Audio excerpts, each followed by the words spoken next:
Hello दोस्तों, कैसे हैं आप सभी। आज जो है क्लास 9 का PYQ देखने वाला है। जितने भी प्रश्न हैं ये सब PYQ है, ठीक है। यानी पिछले साल जो मतलब जितने पूछे गए प्रश्न हैं, ठीक है। तो इसी प्रकार जो है 9th क्लास में पूछे जाते हैं। अभी एग्जाम जो है आप लोग का आज से जो है स्टार्ट हो गया है। तो ये साइंस का जो है मोस्ट इम्पोर्टेंट प्रश्न है, ठीक है। तो रिपीटेड क्वेश्चन जो है हर साल रिपीट क्वेश्चन होता है 9th क्लास में। तो वीडियो को लास्ट तक जरूर देखिएगा। क्वेश्चन जो है इसका आंसर बताने के साथ साथ आपको समझाने की भी कोशिश करूंगा। वीडियो को लास्ट तक जरूर देखिएगा। चलिए, तो पहला प्रश्न क्या कह रहा है देख लेते हैं।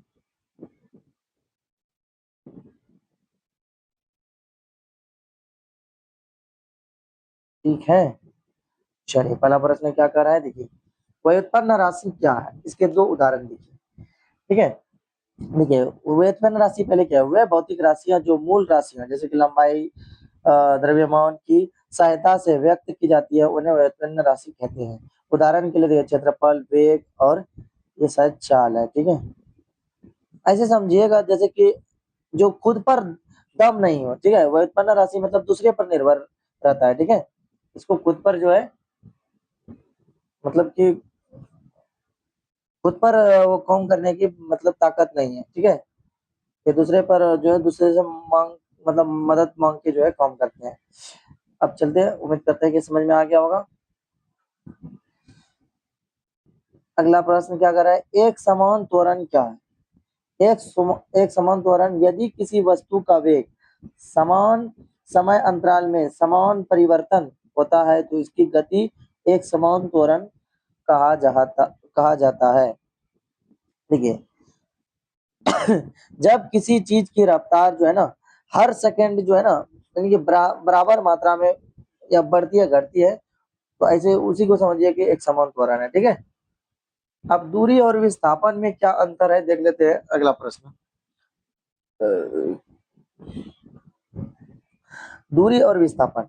दूरी किसी वस्तु द्वारा तय की गए वास्तविक पथ की कुल लंबाई होती है। दूरी क्या होता है, जैसे यहाँ से यहाँ तक की दूरी मान लेते हैं। और ये क्या है, ये इंपॉर्टेंट रखिएगा, ऑब्जेक्टिव में पूछता है। दूरी क्या है, अदिश राशि है, ठीक है। जबकि विस्थापन वस्तु की प्रारंभिक से अंतिम तक दूरी, ठीक है। ये सिर्फ दूरी जो है ये बताता है, लेकिन विस्थापन क्या होता है, वस्तु की प्रारंभिक और अंतिम दूरी, ठीक है। यानी जहां तक आप रुके वहीं तक हो गया वो विस्थापन।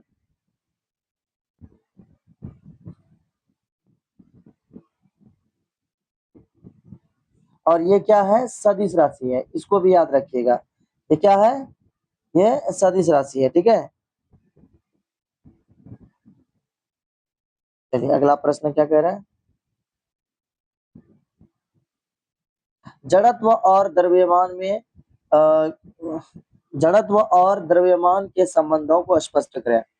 जड़त्व किसी वस्तु का द्रव्यमान उसके जड़त्व के माप होता है। क्या होता है, किसी भी वस्तु का द्रव्यमान यानी वजन उसके जड़त्व के माप होता है, ठीक है। जिस वस्तु का द्रव्यमान जितना अधिक होगा उसका जड़त्व भी उतना ही अधिक होगा, ठीक है। अब जड़त्व का मतलब क्या होता है ये भी जानना पड़े।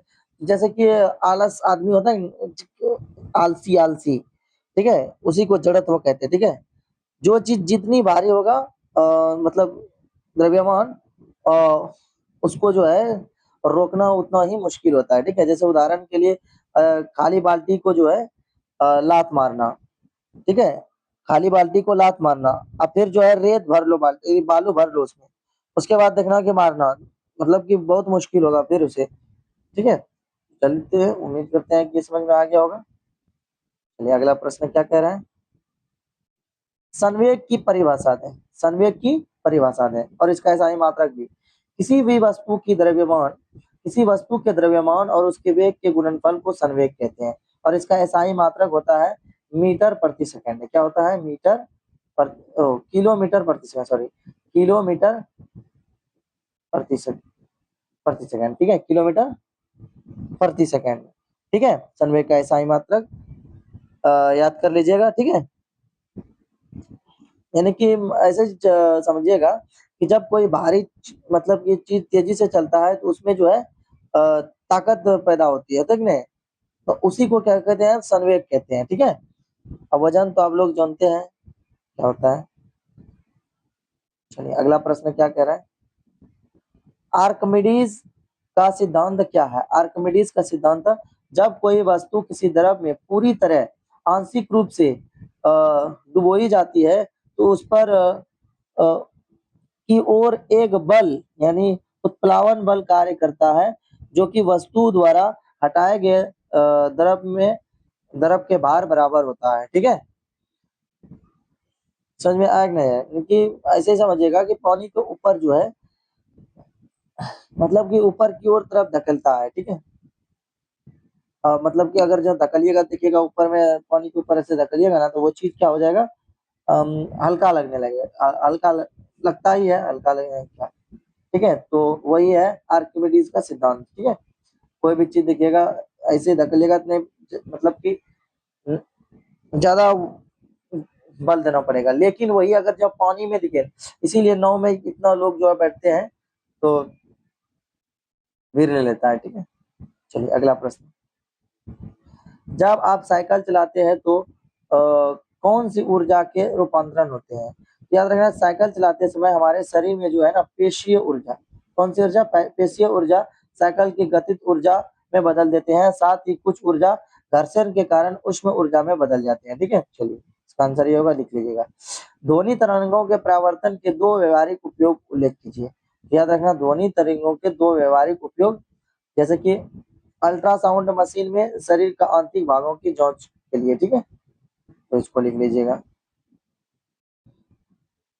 समझे ना, और अगर जो ये भी लिख सकते हैं, जैसे होता है ना डॉक्टर के, इसको क्या बोलते हैं, उसको डॉक्टर यूज करता है, यानी कि आवाज बार बार जो टकराते हैं और उसे कौन तक पहुंचाते, देखो क्या कहते हैं, आवाज नहीं आ रहा है, गूंज जाते हैं बड़े हॉल में। जैसे कि ऐसे भी समझिएगा, अल्ट्रासाउंड बड़े हॉल में देखिएगा, आप लोग गरजिएगा, देखना कि उधर से आवाज जो है आएगा। ठीक है, ध्वनि तरंग परावर्तन के दो व्यवहारिक उपयोग लिख लीजिएगा। अल्ट्रासाउंड हो गया। दूसरा नंबर, जब घर नया बनेगा, प्लास्टर व्लास्टर होगा, देखना बोल के, तो आवाज अगर जो बोलेगा टकराव होता है। ठीक है, उससे ध्वनि तरंग सीखा, ध्वनि आवाज होता है। ठीक है, ध्वनि का मतलब ही आवाज होता है। चलिए, अब ये फिजिक्स का जो है 8 प्रश्न देख लिए। ठीक है, तो आप लोग जो है ये देख लीजिए किस तरीके से आता है 9th क्लास में। उदाहरण के साथ चलिए देखिए, अब रसायन शास्त्र में क्या करा है, उदाहरण के साथ जो है पदार्थ की जो है परिभाषा लिखें। वैसी कोई भी वस्तु जिसमें द्रव्यमान हो, जिसमें द्रव्यमान हो, जो स्थान गिरे, वो पदार्थ कहलाता है, जैसे कि जल, हवा, लोहा। ठीक है, ये सब देख लीजिए। द्रवण की गुप्त ऊष्मा क्या है। द्रवण की गुप्त ऊष्मा क्या है, वायुमंडलीय दाब पर 1 किलोग्राम की ठोस को उसके गलनांक पर द्रव में बदलने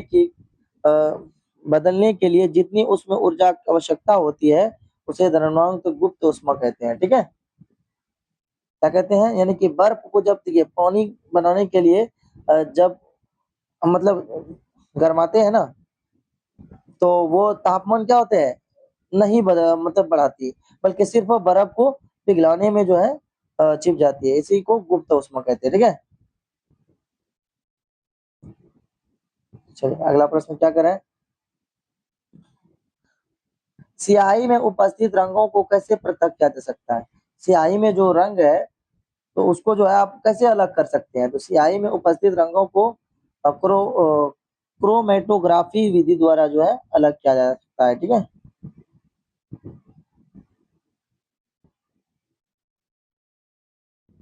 चलिए अगला प्रश्न क्या कर रहा है, स्थिर अनुपात के नियम को लिखें। ठीक है,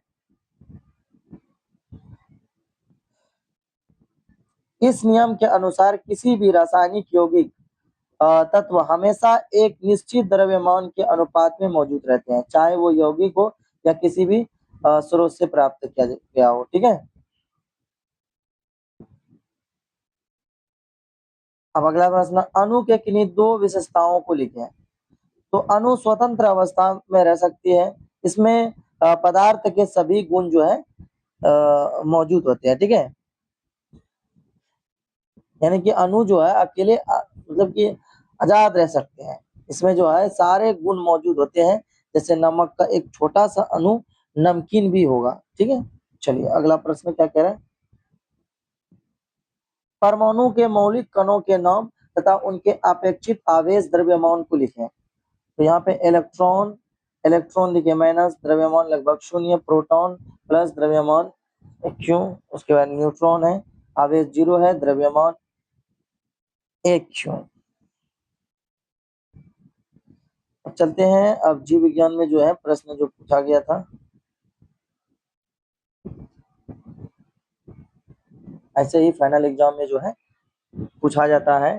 ठीक है, तो अच्छे से देख लीजिए प्रश्न जो है किस प्रकार आ रहा है और किस प्रकार लिखना है। ठीक है, तो आप लोग को अपने माइंड से भी जैसे समझा रहे हैं, ये सब भी है एक तरफ से, अगर जो आप अपने माइंड से लिखना चाहोगे तो लिख लीजिएगा।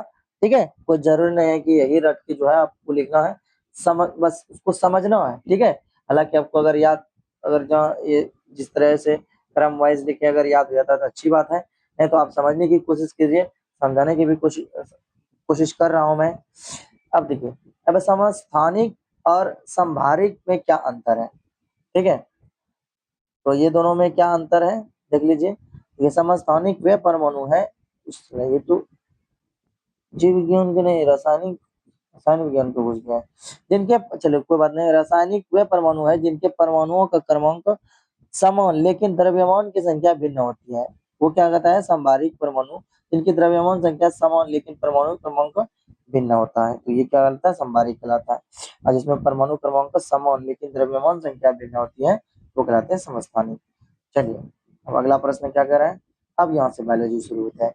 किस प्रकार की कोशिका को प्रोकैरियोटिक कोशिका कहा जाता है। तो याद रखना, वैसी कोशिकाएं जिनमें स्पष्ट केंद्रक और झिल्ली से घिरे अंगक नहीं होते उन्हें प्रोकैरियोटिक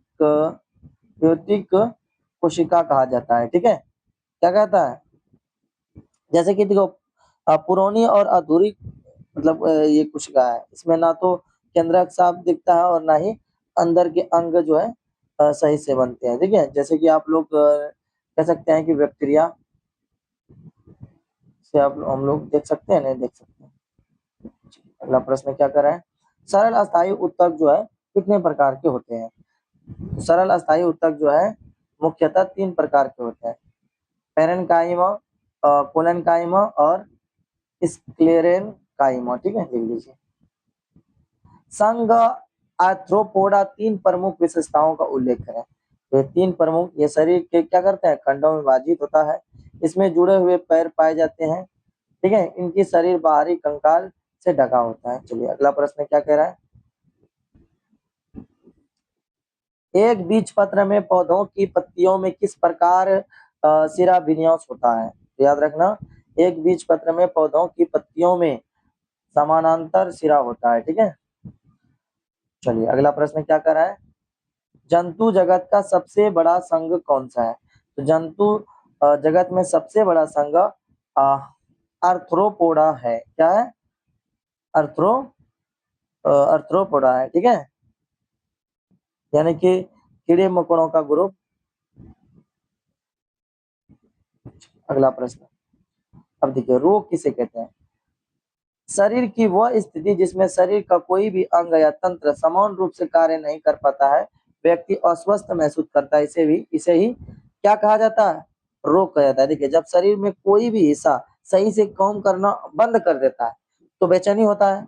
तो ये दर्द को, यानी कि मतलब यही दर्द और महसूस को क्या कहते हैं, बीमारी कहते हैं। चलिए अगला प्रश्न, ये लास्ट प्रश्न है, पल्स पोलियो कार्यक्रम क्या है। तो ये जो है पल्स पोलियो कार्यक्रम, ये भारत सरकार द्वारा चलाया गया एक टीकाकरण अभियान है, जिसका उद्देश्य देश के पोलियो जैसी बीमारी को पूरी तरह समाप्त करना। इसके तहत 5 वर्षों तक के बच्चों को पोलियो की खुराक दी जाती है। और अभी अच्छी बात यह है कि पोलियो से भारत मुक्त हो चुका है, पोलियो से भारत मुक्त हो चुका है। इसमें क्या क्या आता था, बच्चों को 2 बूंद यानी कि जिंदगी की पिलाने का अभियान होता था। ठीक है, यानी 2 बूंद जिंदगी की, इसका नाम यही था, 2 बूंद जिंदगी की। ठीक है, ये अभियान चलाया था। ठीक है, और उन्हें जीवन भर जो है अपाहिज होने का बचाया जा सकता था, यानी कि अगर जो पोलियो जिसको हो जाता है तो उसका जो है कहीं भी कोई अंग कमज़ोर हो जाता है, जिसके कारण जो है वो विकलांग हो जाते हैं, ठीक है?